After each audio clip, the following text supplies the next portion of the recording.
Gary and I started coming to Christ Church about 9 years ago, and we have 3 kids. We weren't really serving. We weren't really doing much. We were doing some Bible study, I think.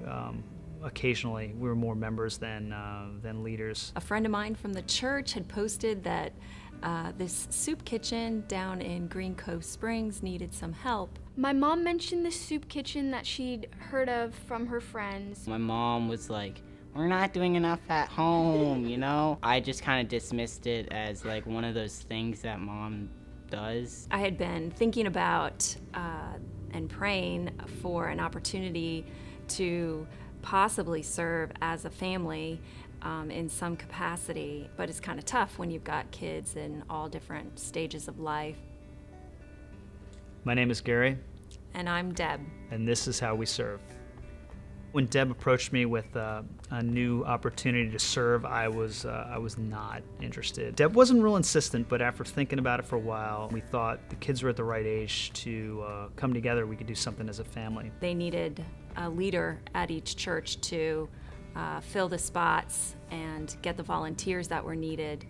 And I thought, well, I could probably do that. After volunteering a couple times, Deb said she'd like to step into a leadership role, and I said I would support her on it, and that's kind of how it began for us. What was really cool was seeing all the gifts that God's given the kids. It definitely brought out a different aspect to each of my kids, and us too, you know, as a married couple. Very quickly realized it was a good fit for us in the family, and I enjoy talking with people. I enjoy meeting people. I had one guy come to me and say, so what church is your husband the pastor of?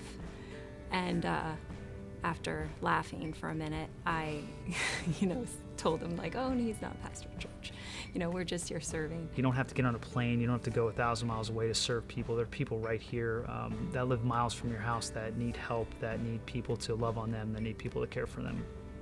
And I can only speak for myself. You'd have to ask the kids, but I think they might have the same impression that I did. I was kind of disappointed at first because, Saturday morning. We showed up and it ended up being lots of fun. I went for the first time and it was really good.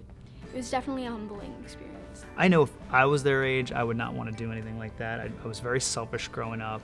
Basically they're taking a chunk out of their free day on a Saturday to go be the hands and feet of God and to serve other people that are less fortunate. If we had never served in the soup kitchen, I think we would still be serving, but in an individual capacity. We're apart so much, and then you take something as important as serving, or it's just your spiritual life. It's something we can do together and just spend time together. And it doesn't have to be vacation to build good memories. Growing up, it was you went to church on Sundays and kind of shut that door when you left church, and that was it. The more you experience, I think, the more you realize it's important to you, and you really kind of need it, and you're really not complete without it.